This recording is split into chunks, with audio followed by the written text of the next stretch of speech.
Let's make history.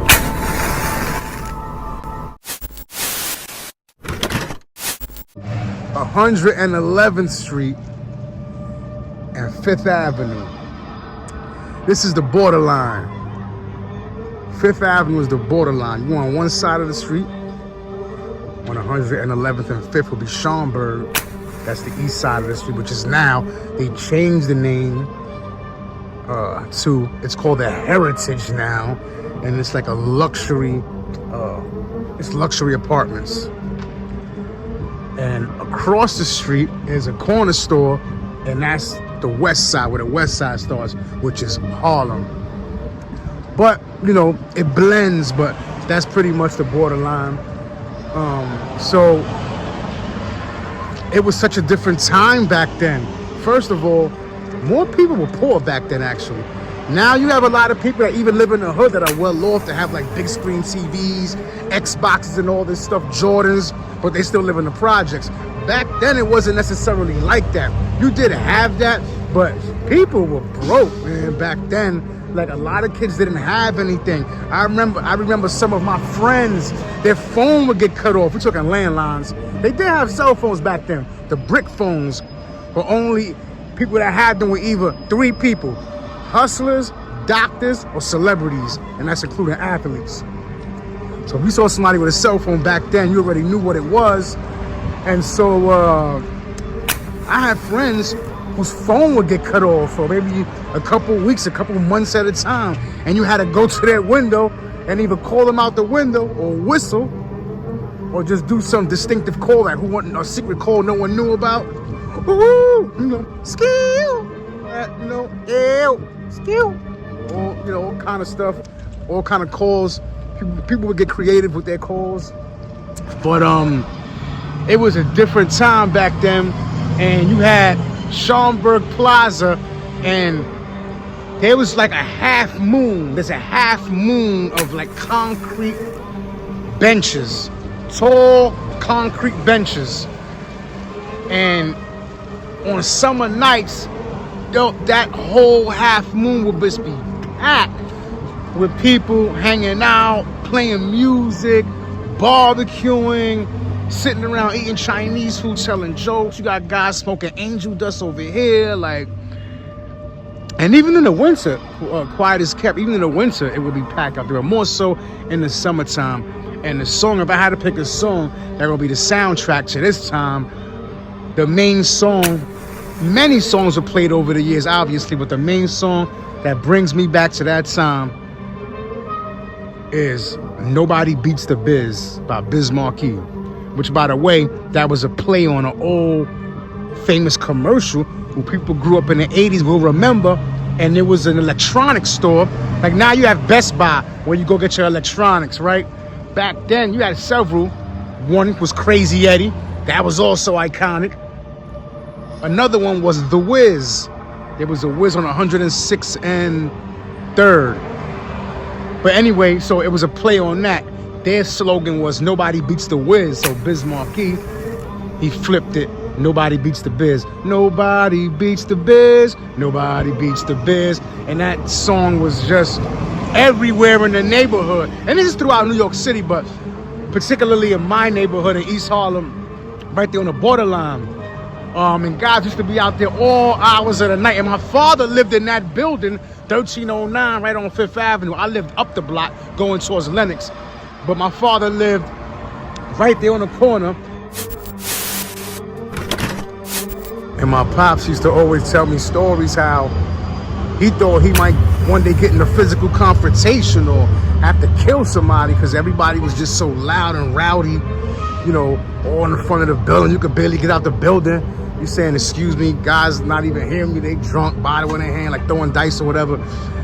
But it never happened, you know. So luckily, it was a great experience, you know, after all the smoke cleared. But sometimes it did feel that way because, I mean, this was definitely the jungle.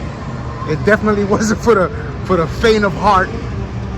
During this period, there used to be, because mind you, this is the area where Central Park actually ends. 110th Street going up towards 111th, and right there's like a circle, and they call that Frawley Circle. And every Christmas they will put up a tall Christmas tree, and they will put a star on top, and the first day they will put that tree out, dudes will go to the top of the tree and take the star down. Steal the star. Sometimes it would be an angel. It didn't matter because they were taking it. They were taking it. One of the first the first fried chicken takeout, we call it Chicken Shack or the Chicken Spot, or just call it by its name, Kennedy Fried, you know, Detroit Fried, Mama's Fried, which is down the block on Lenox, but that's another story for another video. But the first fried chicken takeout spot, Chicken Shack, I ate from was Colony Chicken. Now, mind you, we're still there to this day. I don't know what their name is. Haven't been around in a while. And when I do go around, I'm usually just sliding through. I'm not hanging out or anything. I'm usually just handling business, just sliding through. So I don't know what it is now, but it's still there. I can tell you that. There were video games, yes. There was Atari 2600. There was ColecoVision. Nintendo and Sega were about to come out, but I'm going back towards like the first half of the 80s, like 85, 86, around there. But, you know, not everybody had it. But so there was a center right there on 111th and 5th going towards 110th. And it was just like a brown storefront, had a hand-painted sign with some white words on it up top. And you go inside and it was just video games in there. A big open space, which is not too big, but like an open space with just video games in there. And people would go in there, you know, and play. Sometimes you might get robbed in there, but and I think you could play numbers in there too, if I'm not mistaken.